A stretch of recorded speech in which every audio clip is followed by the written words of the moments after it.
Not so long ago, in a world full of strife, a man born a wolf, living a dual life.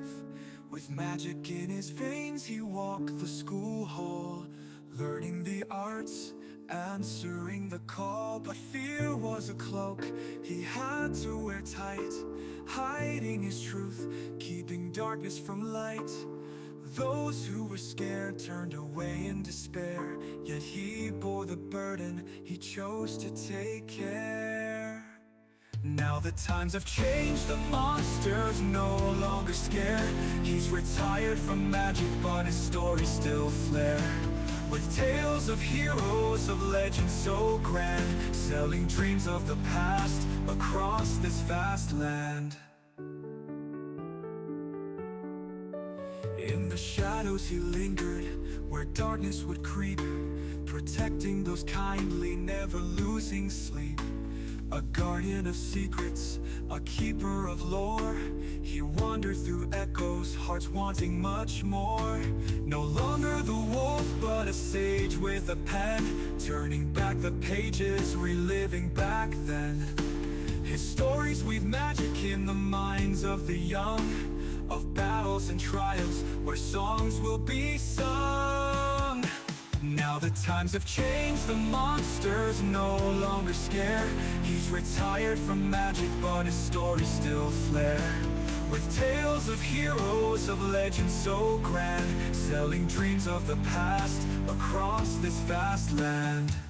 Listen closely, hear the whispers in the breeze, of knights and of dragons beneath the ancient trees. The wolf in his wisdom has so much to share, from magic to courage, loving hearts laid bare.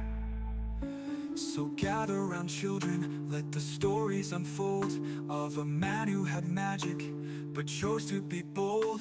Through tales of old, his spirit survives, a wolf in disguise, in every heart he thrives. Now the times have changed, the monster's no longer scared.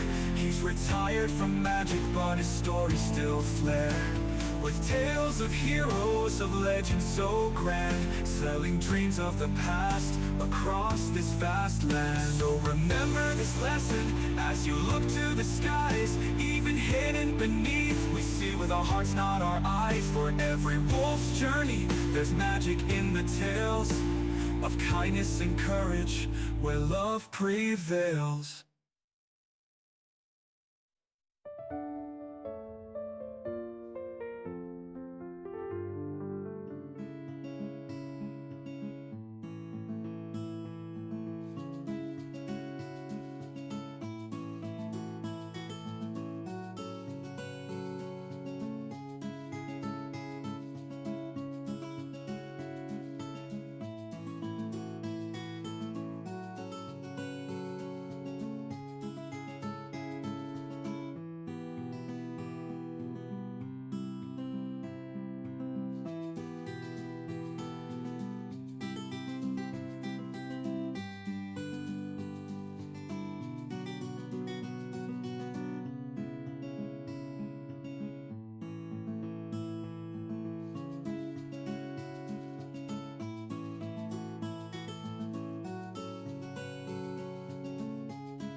Now is it working?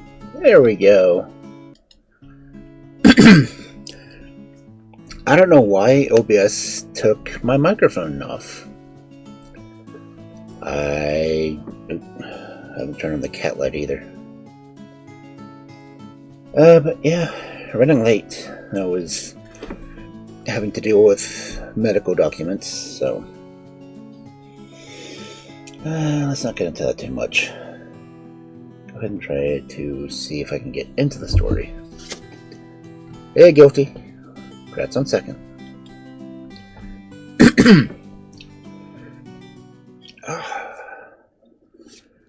Okay. How much is left in this one? I think we're almost done with the second section of the book. Okay, yeah, I'll try to just do at least the end of the section, because there's only 2 chapters left. And then we go into part 3.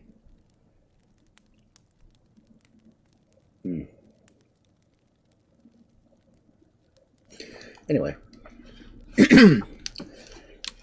If anyone remembers in the first section, and the cowboy that showed up to save Byrd's life, we're finally getting back to him.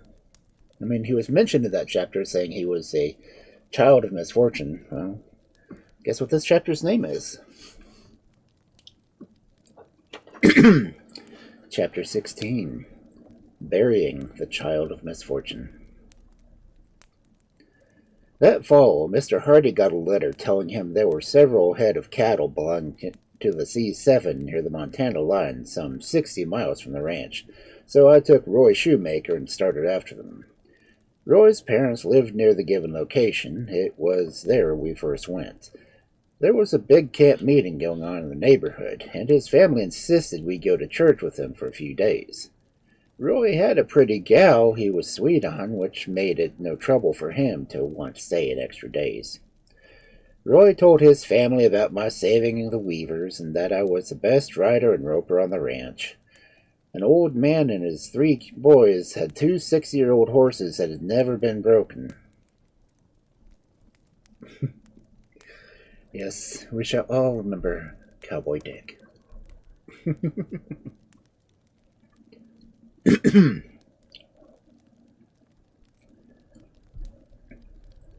boys asked me to try to ride the 2 horses, and I told them I would if we stayed long enough.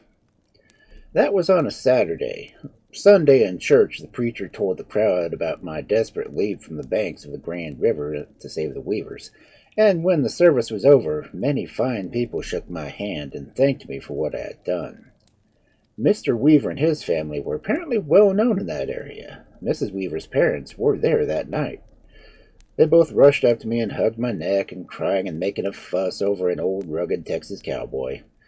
Reverend Good had meant well and would not have told the story if he had known how embarrassed I got over all the attention. Actually, we don't know how hairy Cowboy Dick was. He wore a fur coat, though. It was told that I would ride the wicker horses that evening.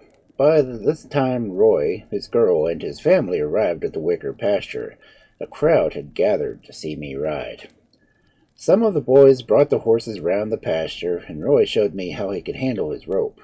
He missed the first time. When they brought them around the second time, he missed again. I roped the big black horse then. The rope settled back on his shoulders, and when it tightened, the little rascal I was riding went to bucking for all that he was worth. He was jerked down, jumped up, and started off in a run. The other horse happened to get started the same way. They ran about 20 feet apart, dragging the rope between them. A man named Peterson was riding the big dappled mare and was right in the path of the rope. I yelled, "Look out," but he was watching the horses run, and he did not see the rope, nor did he hear me yelling. The rope struck the old mare above the knees and upset her, throwing her on top of her back. Mr. Peterson landed some yards away, on his hands and knees. A boy on a donkey was the next thing that the rope hit, and he was so upset like the old mare. I rushed to Mr. Peterson and asked him if he was hurt. He assured me that he was fit. He was only bruised a little. The biggest loss was the fact that his saddle got smashed. The old donkey and the boy made comical scene. When the rope struck them, they rolled over several times. Then they got up. The old donkey clamped his tail and ran for some distance, then stopped, looked back to see if anything was actually after him. The horses had gone a little farther and hung up on a tree. The crowd was pretty excited by then. I got the big black saddled and rode him good that morning. Then I rode the gray that evening. He pitched more than the black, and he did not afford me as much fun. He gave us a good show, though. I was glad when he threw up over his head to run. Everyone cheered me as my rawhide squirt played a tune on his flanks. He bucked and bellowed like a yearling calf around the crowd. Roy was riding my little horse and kept him herded close to the crowd. Mr. Peterson was there that evening, but afoot. The boy and the donkey kept a safe distance, but watched the show. Ray and I rode the two wild horses at night to church. The next day, Roy and I started out to gather the scattered cattle. Almost every man in the neighborhood helped us to get them together. Before night, we had them all together in the wicker pasture. We went back to church that night, and after the sermon, we thanked the men for their good help. The next morning, we reached the Wicker Ranch and left the two well-ridden bronc horses in good shape for someone to finish breaking, got our steers, and struck out for the C7. We reached the ranch a little late and behind on sleep.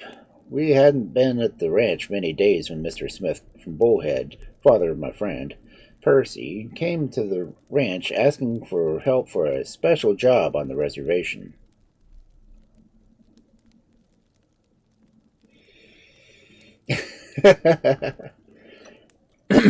Yes, you might have heard that in your half-asleep stupor.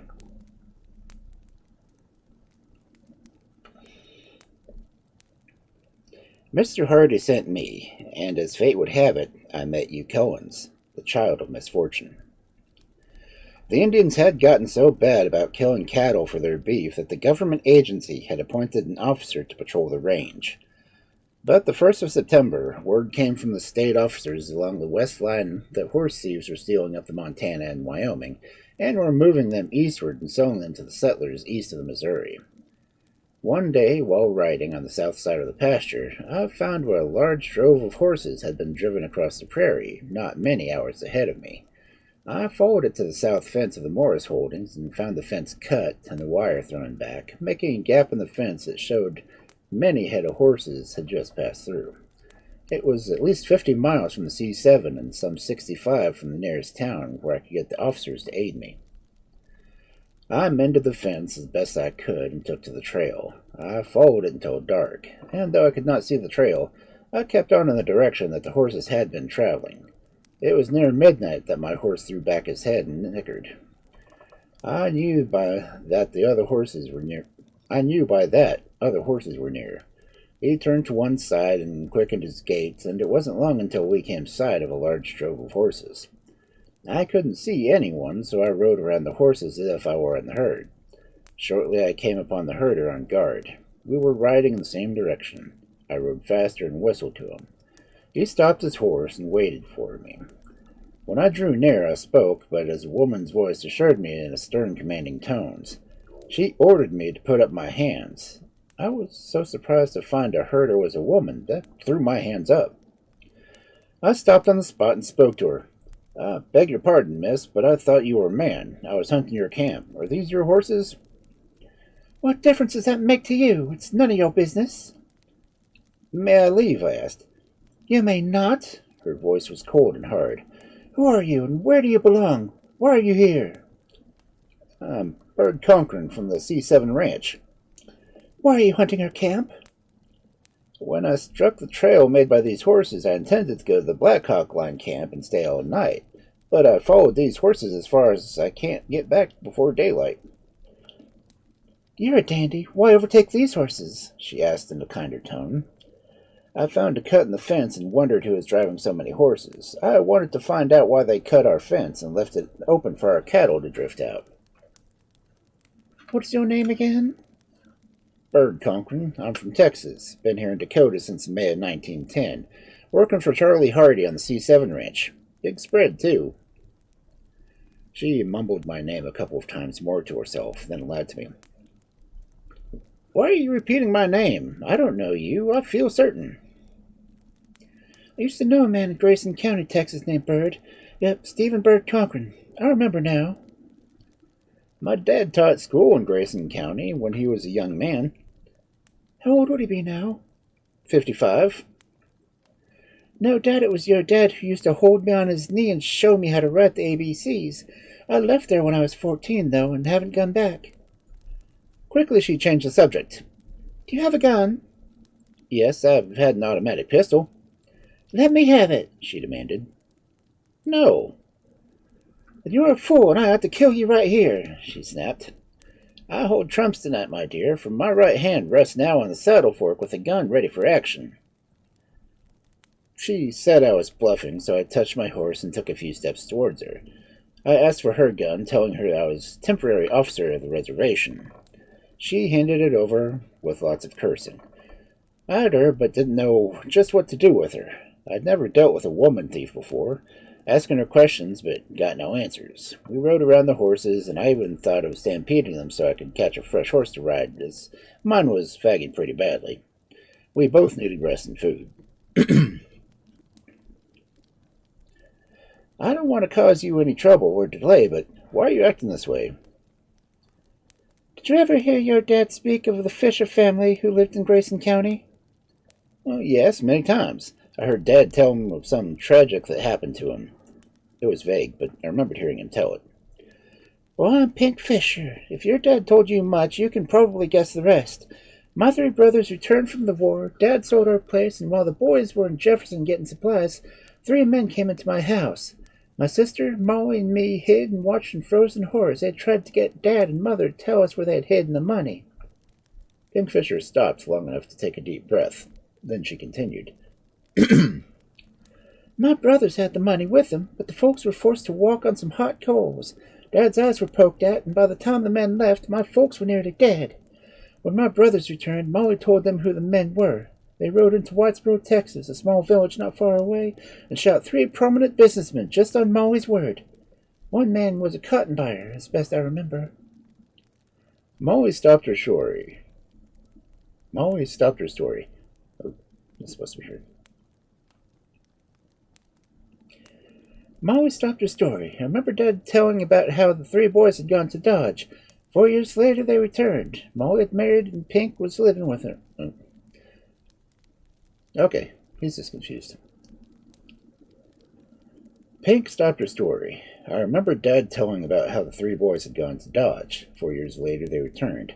Molly had married, and Pink had been living with her. Pink dressed up like a man and rode out with her brothers. Each brother died a tragic death, and here was Pink. I gave her gun to her. I see no reason why we can't be friends. I'm to protect the property of the Indians and stockmen who have stock on the reservation. If there are any belonging on this reservation, I'm bound to take charge of them and the parties concerned. There are no horses in this herd picked up after crossing the west side of the reservation. How many in your party? 6 men and 2 women. Pink, give all this up. I'll do my best to help you. It's too late for me, she said softly. The man rode up about that time. When he saw someone was with her, he stopped and dismounted. Pink quickly assured him that I was a friend. He had come to relieve her of her guard duty. She introduced him to me as Hugh Collins. I shook hands with him, but mine was like 1,000 loosely woven webs going in all directions. I knew that name. Then I exclaimed, almost without thinking, "Surely you're not Hugh Collins who was in Delta McGeorge the night he was killed?" He sprang at me like a tiger as I stood before him. "Are you on my trail?" he asked. "If you are, you're a dead man." Not to add to my wonderment was this man's soft voice. Where had I heard that voice? "No, I'm not after you for her death. I didn't even know you had gotten out of the pen. But I do know that you did not kill Della. I told you and Pink about Pegleg Logan and how I had buried him after confessing to the killing. I told them about the letters I'd written for Pegleg. And after I finished talking, Hugh Collins got on his horse and rode off without a word. I had to hear him speak again, for I knew that voice from my past. He circled the horses while Pink and I watched. I asked her to take me to their camp, for I was tired and hungry. She warned me it might cost my life. The soft voice of Hugh Collins still rang in my ears. I had to talk with him again. I waited for her to wait for me. I asked her to wait for me. I headed to Hugh and brought him to a sudden stop. "Mr. Collins, are you a native of Texas?" "No, I was born in Illinois. I drifted in Texas and Oklahoma some, but that was many years ago." He was careful with his words. They were well chosen. "John Logan, the man I called Pegleg, wanted your forgiveness. He was aiming at you the night he shot and killed Della. I promised him, just as he lay dying, that I would give this message to you should we ever meet." He remained silent, so I continued. You didn't stay long in the pen, did you? I knew I was pushing my luck with that question. 5 years is long enough for any man. He whirled his horse round. Let's go to camp for a little coffee. When we got to their camp and you dismounted, I saw the handsome, though somewhat older face of the man that had befriended me as a child. I saw the pearl-handled gun, and I remembered so well from that night. I was thrilled but startled. You! I exclaimed. He turned on me again with fear and caution in his dark eyes. No, let me explain. I begged, shaking my head and warding him off with a wave of one hand. I remember seeing you when I was a kid back in Texas. I knew your voice, and now I remember your face.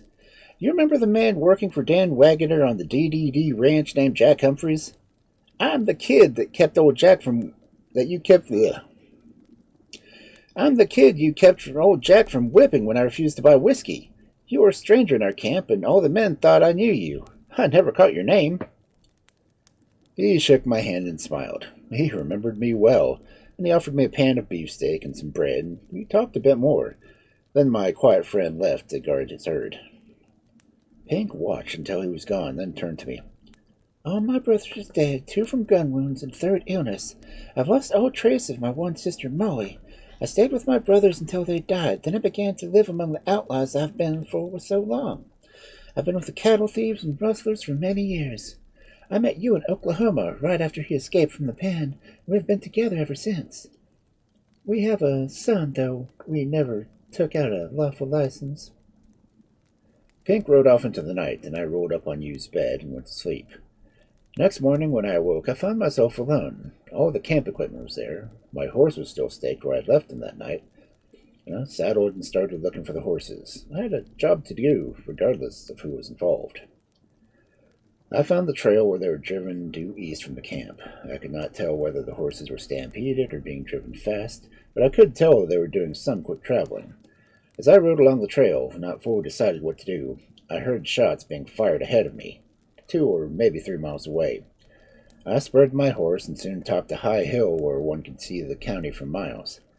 I could see the herd of horses ahead, being driven off at a gallop, and quite a pace behind it. I saw a group of horsemen stopped. There seemed to be some excitement going on, so I headed out. As I approached, I saw McBride, the red-headed Irishman, and he rushed up to me. Where the devil you been? I ignored his question, and I asked what all the shooting was about. He told me they had come upon a bunch of horse thieves. As they got closer, 4 men dropped behind, and they had exchanged bullets. I lost 3 men. I believe we wounded one of the outlaws. I suppose those thieves are near Black Hawk Mountain. I had supper in their camp, but when I woke up this morning they were gone. I know one of the men traveling in the gang. I didn't mention the woman. There were 10 hardened and determined men in McBride's bunch, and some of them doubted my story. There was intent on killing the outlaws. The bandits had stopped in an open ravine and had fired on the posse as they approached over the rise. We wrapped the 3 dead men in their blankets and left them side by side, intending to give them a decent burial in the near future. For the present, we had to overtake the horse thieves. When we were within a mile of them, we saw 6 pack horses and 2 riders coming in toward the herd from the side. We made a dash to head them off and succeeded, but our loss of another dead man and 4 others wounded. In a little less than 2 hours, we captured the pack animals, and Pink Fisher had been wounded and captured. It was she who killed the cowboy and the ranchers. Her companion escaped on foot, having his horse shot from under him. It seems the ranchers and the cowboy had started to Pink after she had been shot from her horse. As soon as they were near enough, she shot them. I found Pink lying in the middle of a circle formed by 4 pack horses that had been killed before she was wounded. I will never forget the look on her face when I came to help her. She asked me for a drink, and I gave her water from my canteen. Weakly, she told me that you had seen the campfire of the officers and had rushed them out in the camp. Some of the men had wanted to shoot me, but he wouldn't let them. Twice in my life, Hugh Collins defended me. It was you who was afoot and wounded. His hours were numbered. Pink whispered to me, "You is no criminal, Todd. Try to help him, if you can." I bound her wounds as best I could and made her a bed. I could hear the report of guns over a ridge no more than a mile away. I knew you was putting up some kind of fight with McBride. Pink told me just before she died that their boy had been adopted by some people who owned the spread near the Belle Fourche. They were good people and loved them dearly. I held Pink close to me for a few moments, and then she was gone. At last, Pink Fisher had found peace, and released from hatred which started eating at her when she was a child. I have no way of knowing if her brothers killed the right men, but that senseless, cruel torture of the old folks, that caused 6 deaths. I rode over to the other men. They had you surrounded and head of the ravine that had a clump. No one could venture near enough to bring him out. I circled the patch of timber and talked to every man there, telling him I planned to go in and talk to the wounded outlaw. I asked McBride to give me his word the others would not mob him or harm him in any way. He said he would do his best, so I called in to you. I wanted to talk. When I got near the bush, I called out, "You, I want to talk to you. Can I come in?" "Yeah, with hands up," he replied.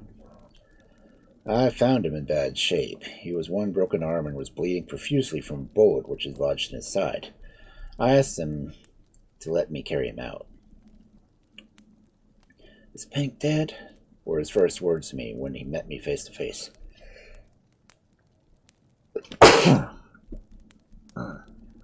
Sorry.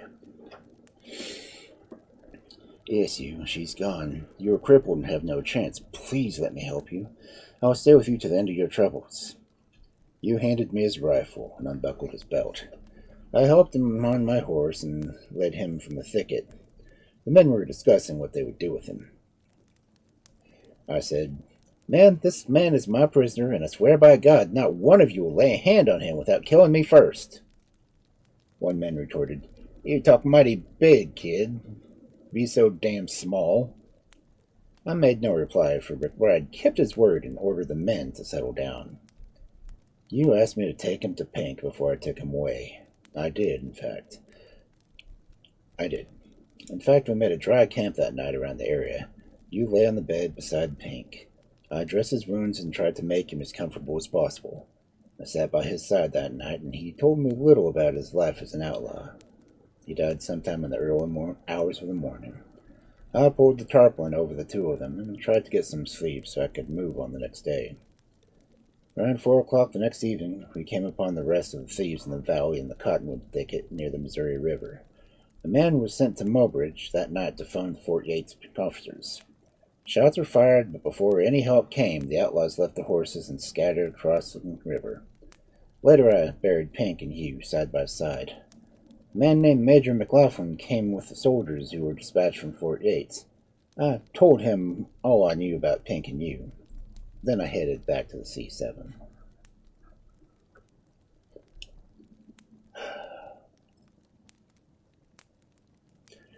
So, Cowboying is apparently a small community.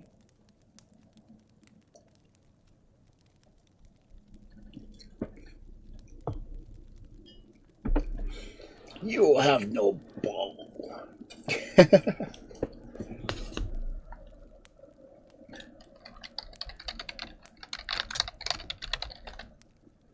Dang it. Keep hitting that one.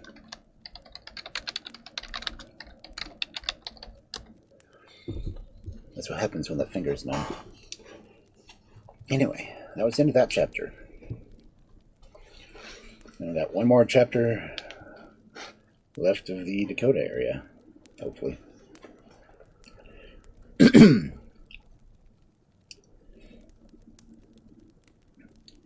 Chapter 17, The Final Dakota Roundup. That spring, we'd received orders from the Morris Company to clean up their range early that year. When I returned, we started gathering for the big shipment they wanted, their 95,000 head rounded up by December, which meant lots of work ahead. The last story to tell about my Dakota days involved the Negro cook, Charlie. We were camped in the middle of the Badlands near a waterhole. Charlie found a bunch of young mallard ducks and caught a dozen of them more. We all enjoyed our dinner of fried duck and gravy. The weather was being hot and sultry, and since prospects for a thunderstorm were good, we all discussed it over dinner. I told Charlie that if it began to thunder, to unhitch the team, for they would run away with him. Remembering another bad storm he had witnessed, he said, "Sure enough, Captain, I'll do that, sure thing." Along about 3:30 that evening, the horses were shut from the view of the dark clouds that were hung over us. Deafening peals of thunder and blinding flashes of lightning made all of us a bit uneasy. The wagon had just left the noon camp when the clouds blackened. I rode to give Charlie another warning. He assured me that he would do as ordered. Before I again reached the herd, the clouds burst forth with all their fury. The herd stampeded the bunch of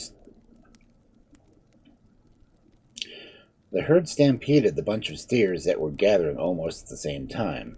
We had our hands full keeping them from mixing and scattering to the four winds. Just as we got the herd under control, someone yelled, "Look out!" I looked and saw the lead team from the chuck wagon coming directly toward the herd, bringing their double trees with them. I knew Charlie had to let them get away, so taking down my catch rope, I made a dash to head them off. As I came within reach, I roped the lead horse and brought them all to a halt. Then I unhitched the traces. I had to call the boys to help me. We soon found the wagon on ditch, at least part of it. The front wheels and the wheel team were gone. Charlie was under the back end of the wagon, bareheaded, hunkered down on his knees, calling, "Lord, for God's sake, help!" When he saw me, he started to jump up and butted the bottom of the wagon bed and grabbed the wagon wheel with both hands and shook it. He was so scared and comical that I doubled up with laughter. Then I got out of humor with him.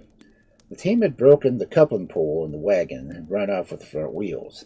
We had to get the wheel horses and fix up the broken coupling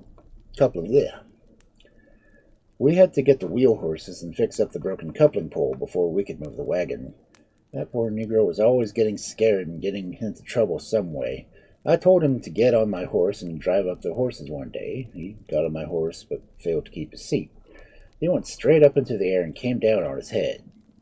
I asked him if he got hurt, and he said, "Nah, sir, I just lit up right top of my head." He grinned. "It never hurt me none." He was always wanting to help with the cattle and getting in the way. One day I turned a steer loose out on him. I had the steer roped from my hind leg and had the Negro hold his head. It was a 3-year-old black steer, and the boys had tailed him down and branded him. When I turned him loose, he took right after Charlie. Across the prairie they went. Charlie had his cap in his hand and his head thrown back and his mouth wide open, with that old steer sniffling at his heels every jump for about 50 yards. When the steer's head went between the Negro's legs, he gave him a toss that sent him back over the animal's back. Charlie measured his 6'6" upon the ground. The steer turned him, and he just lay there upon his back and yelled and kicked the steer for a few seconds. The steer would turn him over once in a while. The Negro's number 12 shoes was landing pretty often in the steer's nose and bringing the blood every time. The steer seemed to be getting the worst end of the fight, so I ran over and roped him. Charlie made a run for the wagon and did not stop until he had climbed on top of the chuck box, the highest place he can find. When I got the steer loose, I rode back to the wagon and said, "Charlie, that steer didn't scare you, did it?" He said, "No, sir. He didn't exactly scare me, but he might be after a while, Captain, if you hadn't caught him. I was just fooling along and let him catch me. I wanted just to kick him a little." But that was the last steer I'll bet the Negro went around. Well, I'd made up my mind that when the train left the C7 stock, Byrd would be on it for Texas. I had had enough of the cowboy life in that bad Dakota weather, but I was leaving behind some happy memories and some very sorrowful ones. I worked long and hard during those last winter months of shipping. I left only a few cattle scattered here and there, but be shipped by Mr. Hardy later on. I turned in my resignation and was to meet Mr. Morris and Mr. Hardy in Chicago so they could go over my books. Mr. Hardy and Mr. Morris went over my books and were pleased. The book showed how many cattle had been placed on the ranch in that year and the number shipped to market. It showed the number of cows branded of both sexes and the number butchered on the ranch for beef. It showed the tons of hay put up and the expense fencing and general labor, groceries, and horse feed. I had had to give an account of every penny. It had been a big job tending the books and rounding up that many cattle. Remember, I said the books were accurate, not that they showed a big profit. Mr. Morris told me they were going to close out the Dakota ranch the next year. He was making plans then, perhaps, to stock the one in Old Mexico. I believe the ranch he had there was called the Terrar. I left Mr. and Mrs. Hardy about 5 the next evening, never to see them again. When Mr. Hardy passed away, he was buried in Morristown. When she died in 1955, his body was moved to Hewlett and placed beside hers in the Moorhill Cemetery. Maybe those were, after all, the good old days.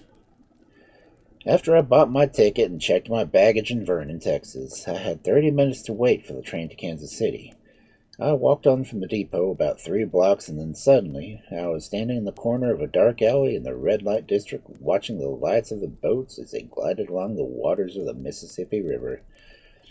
I'd been there about 2 minutes when a cab drawn by 2 horses with a driver in the seat on top whirled past me and turned into the dark alley. I heard a woman scream. The cab came to a halt about 30 yards from where I stood. A man got out carrying her in his arms and a coat wrapped around her head. I rushed to the door, but found it locked.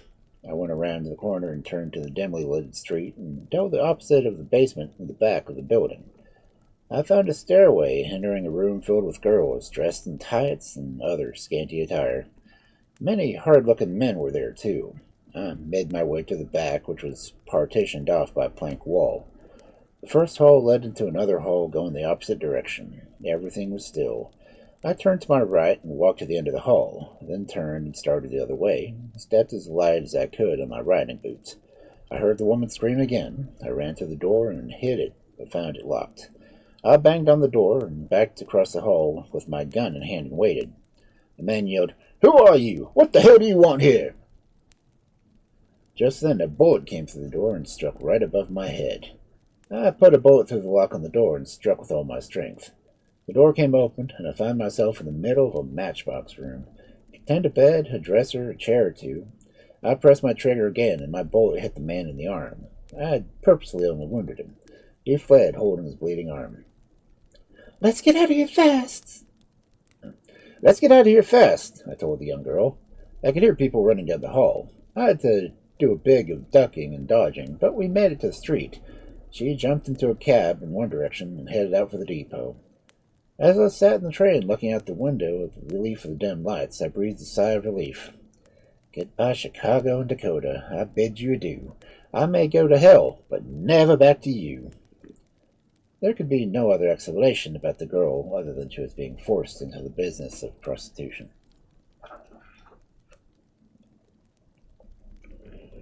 Okay. And that is the end of section 2.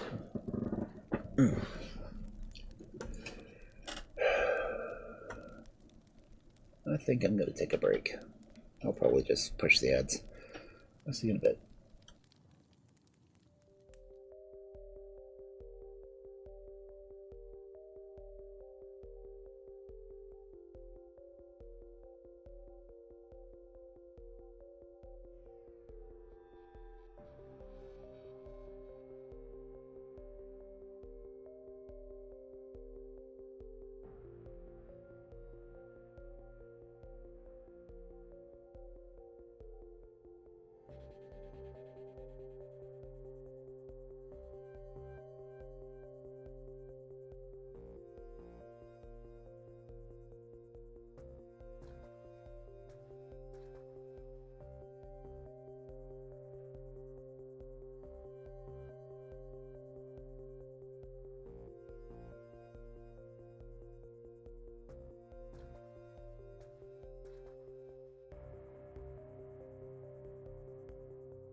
Yeah,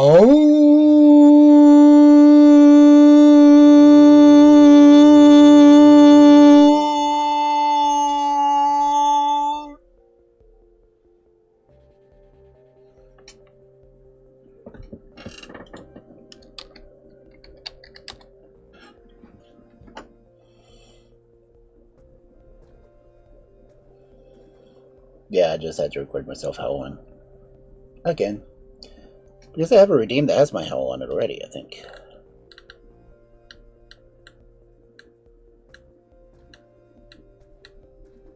Oh, there it is.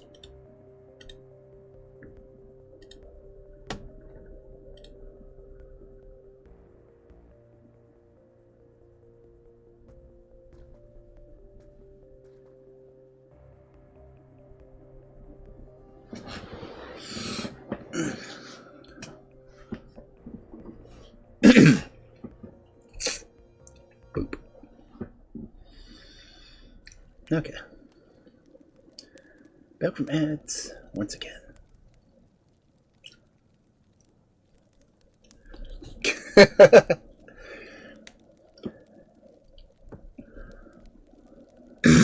Hey, Dirkwood. Let's see if we can get into this first chapter of part 3.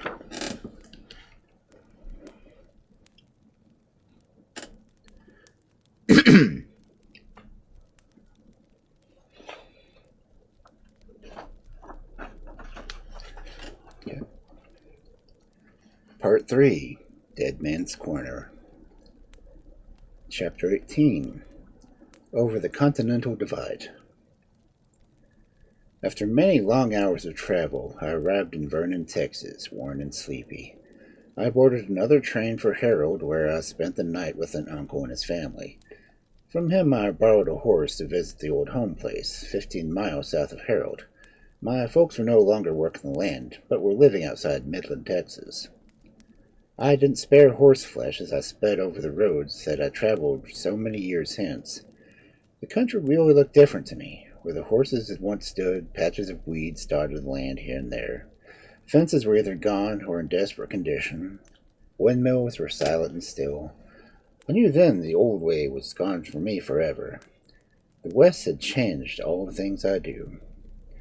I drew in reins before the house of my childhood. I suddenly felt ashamed that I had stayed away for so long. I hadn't seen my folks in years. Lump after lump kept creeping up in my parched throat. A silent tear fell as I remembered I'd never had a chance to be a boy. Here I was again, after 16 years, staring at what represented my lost youth. I wondered what I'd lost by going, wondered what I would have gained by staying. Momentarily, I felt at peace with myself, forgetting the injuries I had suffered from my wanderlust. At least, after 12 years of age, I had never cost my family one penny.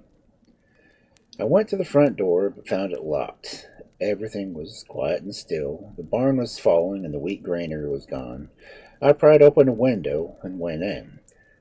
Part of their household goods were still there. I looked through an old dresser and found a photograph of my dad. I decided then I would buy the place since Dad had it up for sale. I located the man Dad had left in charge and told him my plans, then headed to Midland to see the family. Before I left Dad and the family again, I promised I would try to settle down and roam no more. I sold Dad 2 sections of land in the Gaines County and all my cattle, which he had tended and leased 2 more sections to him. I borrowed 3 horses and a wagon and headed back for Wilbarger County. Before I knew it, I was facing something I knew very little about: farming. I set to work trying to fix the place up. I bought a new plow, tools, and mules and yellow corn. I bought 2 nice skits and a small flock of hens and a few cows and hired a man to help me once a month. I was just about as happy as a dead pig in the sunshine until one Saturday, some 6 months later, just as my corn was in silk and tassels, the wind blew a gale from the southwest so hot it almost burned my face. It blew that way on until Sunday. My beautiful corn turned white and tops turned down. My 20 acres of cotton wilted, and my oats where I had left the sow for long hours of hard labor in the field. My cotton made one lousy bale, and I made up about enough corn to fatten 4 hogs. I did raise 150 pullets that fall. I sowed 6 acres of wheat, and next spring I planted 40 in oats. And on that, I made a complete failure. That summer, I found myself without money and a bunch of hungry, poor-looking hogs. I asked myself over and over what possessed Byrd Cochrain to think he could make it farming. I had 6 head of cattle. It was dry, and stock water and grass were getting scarce, but cattle were fat in most pastures. I decided to buy cattle and sell them to market. I tried to buy a bunch of cattle from a man named Turnquest. He wouldn't take my check. Another heaping of coal was upon my head. I asked him to hold them for me. Then I went to the First National Bank in Electra and told Mr. Brown, the cashier, what I needed. I got the loan and bought the cattle. I got his son to help me with the cattle and get them in the stock pen. I billed them out to Cassidy Commission Company in Fort Worth and had the check payable to the Bank of Electra. The money beat me back to Electra. When I got home, Mr. Brown told me any time I found a bunch of cattle that I knew was worth money to buy them and check with him for the amount I needed. I shipped another carload of cattle I had on hand. From then on, I rode day and night, buying every head of cattle I could find that I could felt make some money on. I did at least to know a good cow when I saw one. I fattened and sold my hogs that fall, too.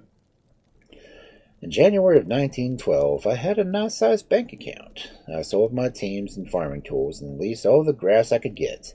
I had 2 contracts for cattle to be delivered by April 1st. The contracts were for cows and yearling steers and 2-year-old steers. I was a busy man, but back at what I knew best. Most of my life I had spent thus far alone, or in the saddle, or herding cows, or looking for a place to build a campfire. Many times I would just sit watching its hot flickering light. By the campfire when the night came on, an old owl hooted. Coyotes howled in the awfullest way, and I would lie still and weave memories of the past and future. The life of a cowboy was a lonely one. The endless plains seemed to magnify their solitude and loneliness. On December 22nd, 1912, Miss Ethel Bay Hancock and I decided I had been alone too far. I had been alone far too long. I had never much given thought to getting married in those days. I didn't have time to court anyone for long, and I was no hand with the ladies. I never considered myself much of a catch, in spite of the teasings I used to get from the ladies in Dakota. But I met Ethel Bay one morning when she was coming out of church. She was 19 and beautiful. She was frail and sweet and fresh, and I loved her immediately. It was Ethel who had read my letters to Myrtle Ashley some years back. The Hancock family moved in with the Ashleys one fall to help pick cotton. Ethel was only a child then. The day I saw her in front of the little church, it never occurred to me that she would have me for a husband. I hardly knew how to approach her. I waited another week when I moved on from fear she might feel offended if I lingered. I soon got a note from her asking me to her house. I courted my Ethel long enough, and then we were married, though it took some doing to get her mother's consent. I was a happy man, and had my wife, and I worked hard, and we loved being together. We stayed away from her family as much as possible, for we did not get along well at all. Most of the trouble arose when I refused to loan money to members of the Hancock family. In March 1914, I went to Fort Worth, Texas, to a fat stock show. When I was there, I met many old-time friends, Captain McBride being one of them.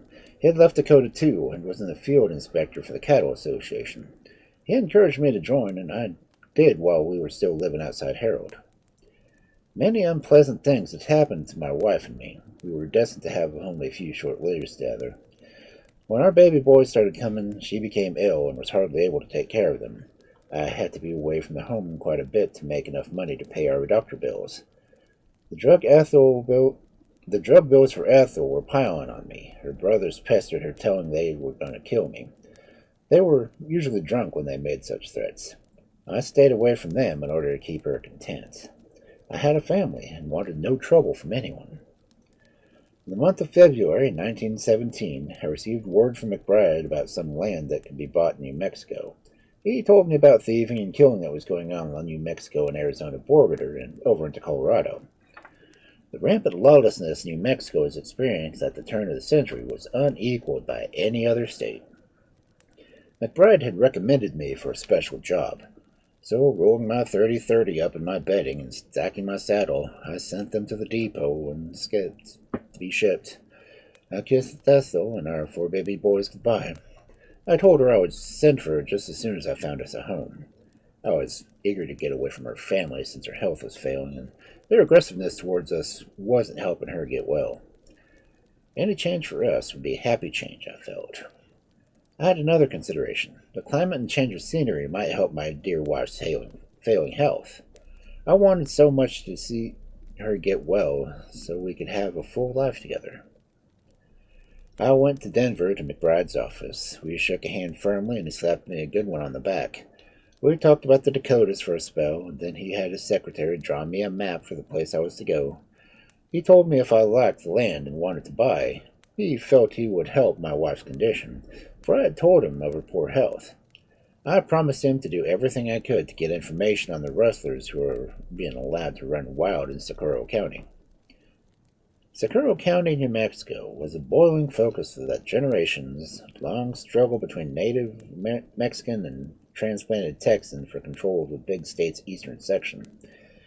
Local sheriffs, usually guided by politics, not justice, left the gate wide open for every kind of human refuse to drift in.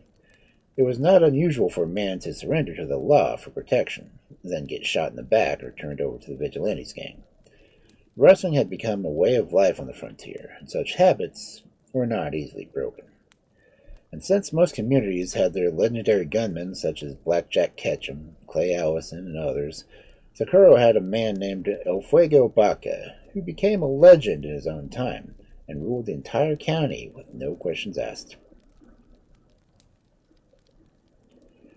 My instructions were to go to Jewett Forest Ranger Station, 18 miles east.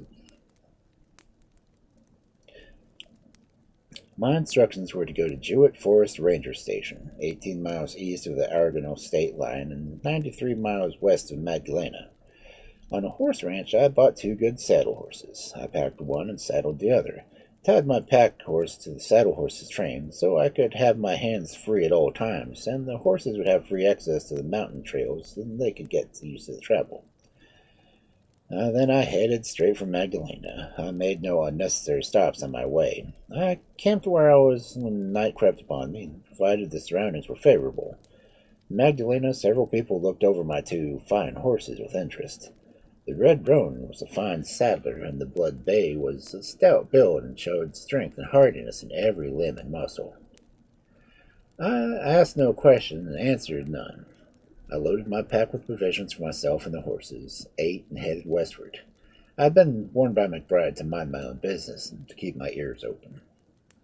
The Jewett Ranger Station was 95 miles west of Magdalena. I knew from the way I'd been watching Magdalena that some sort of speculation would be going on about just who I was and what I was doing in New Mexico. All ranchers and cowmen knew in a short time when a stranger was riding through. It was an awfully aware of my situation, and I knew I got hamstrung in the godforsaken area. I need not call for official help. I passed near 3 ranches on my way to Magdalena to the ranger station. One of these ranches was a Mexican sheep ranch, and the other 2 owned by white men. The ground had about 8 inches of snow on it. I was in the middle of the Datil Plains when it was cold, and it was bitter cold. There was not a thing but sagebrush to build fire with. With the setting of the sun, I was many miles from snow-capped mountains. The weather was bad for my tired horses, but we had to keep moving or freeze to death. I gave them some grain and stopped long enough to eat. In less than an hour, I began to move towards my destination. By morning, I had struck the edge of the mountains. I selected a camping place, not knowing where I was, except that I was west of the Datil Plains, and there was no sign of life around me. About 4 the next evening, I came to the mountain trail that was been traveled by cattle since the snow had fallen. This trail was running north and south. I took the south direction, thinking I had traveled far enough to the west to be in the vicinity of the station. At the station, I was to talk to Ranger George R. Russell, for he and his crew were that time installing a phone line at the station on top of Fox Mountain, or Lookout Tower. I hadn't traveled southward far when the trail began to descend the mountainside. I could see a pretty valley below, dotted here and there with lofty pine trees. I could see a little mountain brook, and it wound through its way through the valley. Everything seemed to sparkle and glisten and gleam, and I was working my way around some large rocks that had rolled down on the slope, and suddenly I came face to face with a young woman riding a beautiful Spanish pony. Since both of us had made the curve at the same time, she was evidently quite startled. At the sight of my pack outfit, her pony took fright. It snorted and whirred back to the mountain. He either felt his rider lose his balance or decided he had to move alone, for he downed his head and arched his back like a tomcat. He tucked his tail and bucked with all his might, all the time bawling like a yearling calf. The young girl left her saddle in the second jump. Her left foot slipped through her stirrup, and she held the bridle reins, and the horse dragging her and kicking at her all the time. I saw that I would have to save her life by shooting the horse. Quick as a flash, I set forth a deadly missile from the handsome Spanish pony and fell to the ground, quivering in death. I had sent the bullet in his neck, breaking it just behind his ears. I loosened her foot from the stirrup and dragged her from the reach of the dying horse's hooves. Her eyes were closed and blood was streaming from an ugly wound on her head, which had struck a projecting rock, knocking her senseless. I examined her wound and was relieved that she was not badly hurt. Her pretty, childish face was almost as white as the snow upon which she lay. I rolled up my bedding and scraped the snow from beneath a big juniper tree and gently laid her on it. I took off her coat and shoes and put her frail body between the covers. I kindled a fire, and soon after some water warm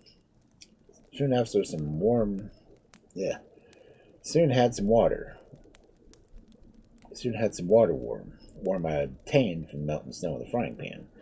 I washed her face and bound the cut. I rode down the mountain into the valley below. After 3 or 4 miles and finding nothing, I turned back to camp. The girl was still asleep, so I tried again. I looked for a house or some sign of life to no avail. After feeding my horses and hobbling them out for the night, I prepared my supper, ate, then carried wood to build fire through the night. The girl talked all night in her sleep, but she was talking in Spanish, and I couldn't understand her. The wolves smelled the blood of the dead horse and kept at a constant howl all night, making sleepless hours more miserable for me. The next morning, as I was eating my breakfast, I saw the tarpaulin raise slowly, and 2 shining dark eyes beneath it looked out at me in fright. I tipped my hat to her and smiled and motioned to her to eat with me. Quickly the tarp dropped. I walked over to her and laughed as she hid her tiny face from me. I spoke kindly and offered my hand.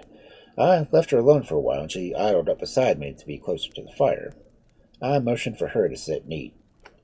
She ate sparingly and with a great deal of embarrassment, since we were both strangers.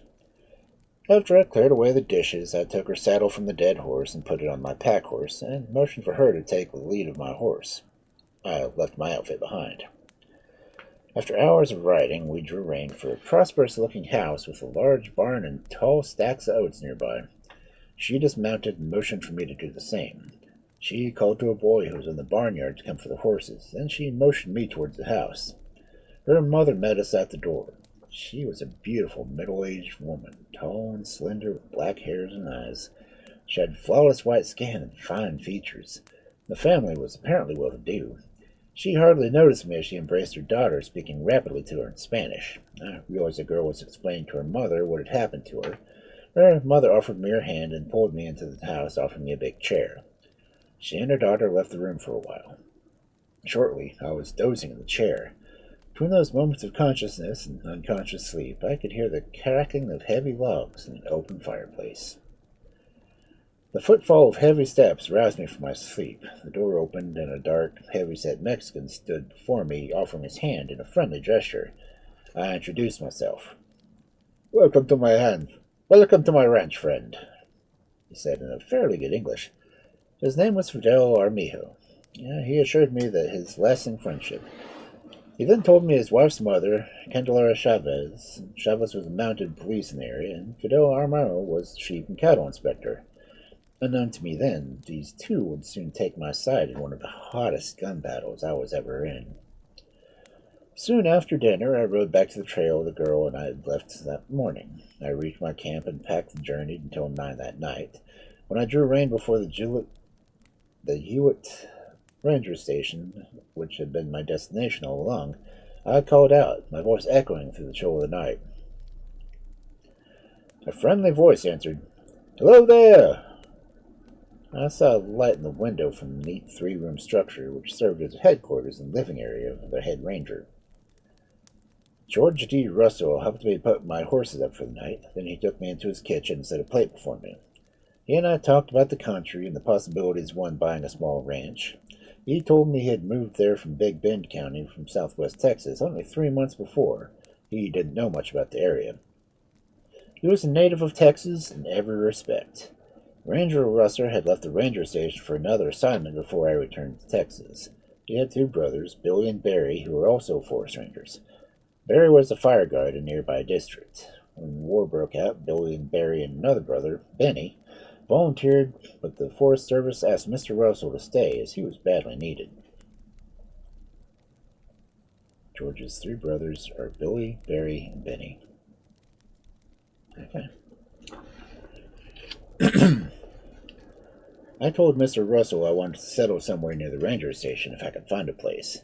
He gave me all the information he could. He told me of a Mexican who had a ranch which adjoined the pasture near the west. This ranch had a permit for 200 head of cattle to be run upon by the Forest Reserve, and that was about all I could handle. It had no cattle on it at the time.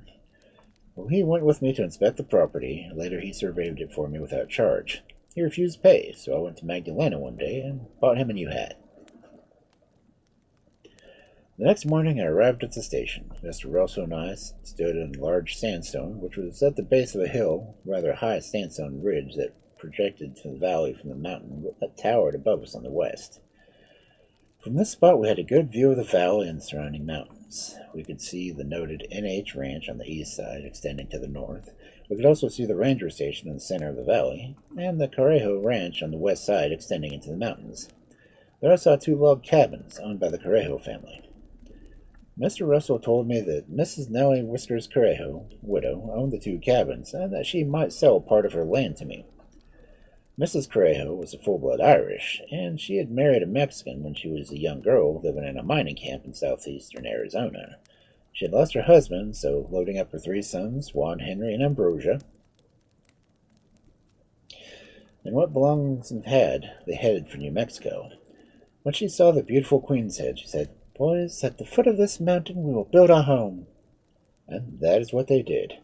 She worked as hard as any man. The boys rode around and found water for Little Arroyo for a few miles away. They hauled water until they could dig a well.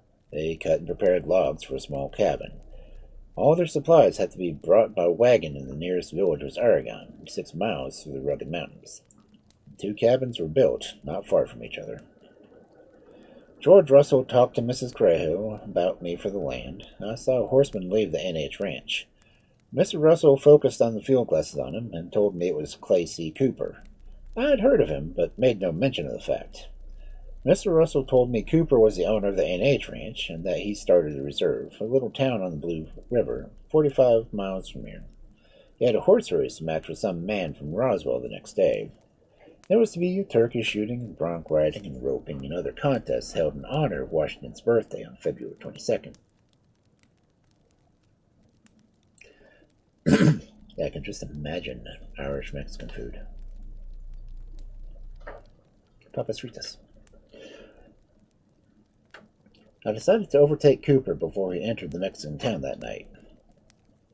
Mr. Clay C. Cooper was not only a noted race rider in that part of the country, but he was also a gambler and the leader of a band of cattle rustlers and horse thieves.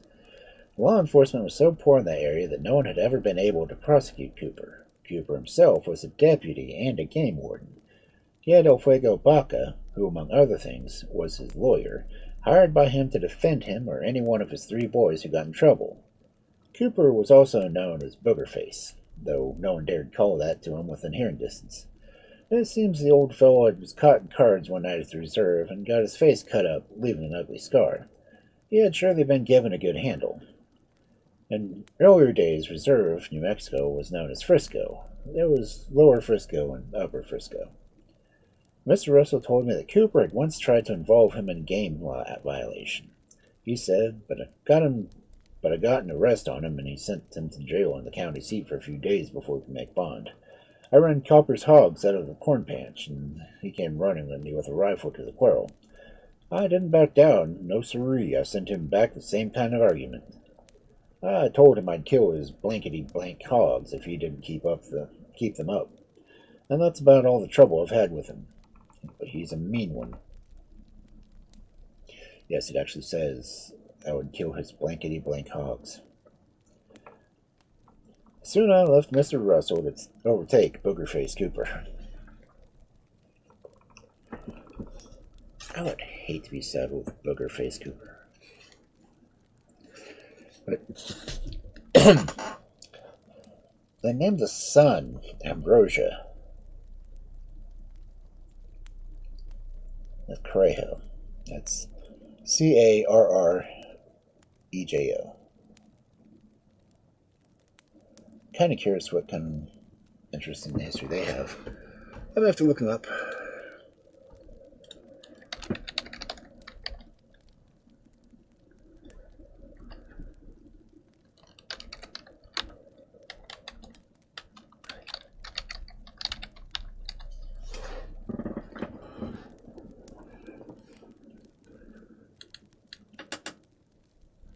Oh, well. I found a listing of Ambrosio Carrejo's grave. 1884 to 1968. Not bad. Good age. Carrejo family obituaries. Yeah. Always easy to find, at least. But Irish Mexican food.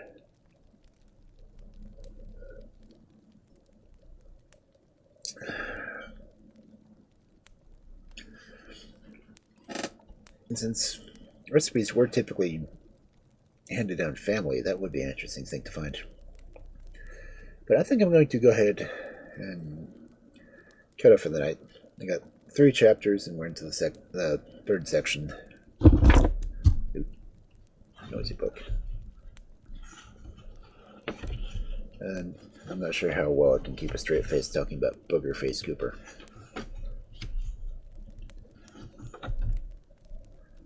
Okay, there are 7 chapters left. That gives me 2 more weeks, give or take. Let's see who is on that is readable. Or if anyone has suggestions, feel free to drop them.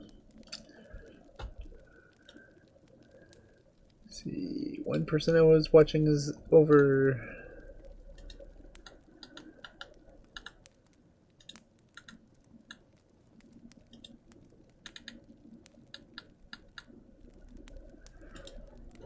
Let's see. Is Harp on? Oh, Harp Griffin is just starting. Okay.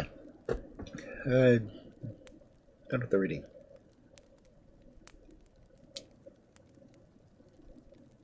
Okay. They will be reading She Is Spoke by Pedro Carolino. So, let's read them.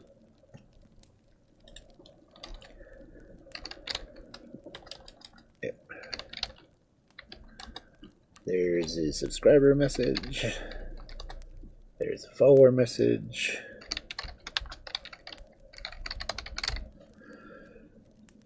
And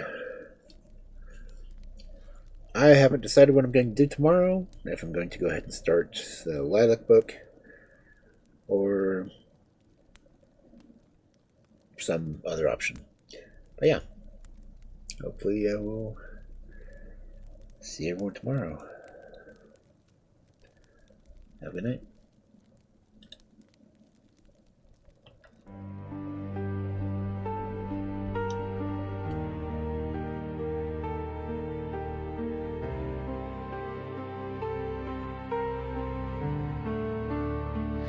In the hollow of the night, shadows weave and twist.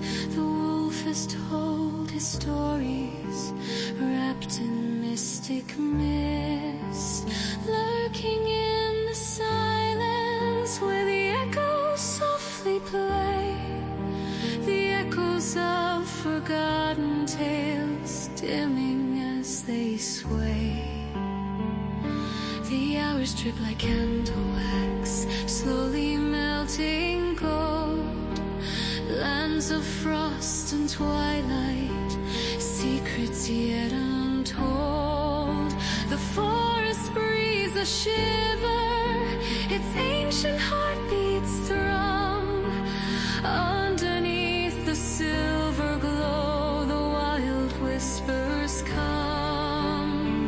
Time to close the book, let the pages fall.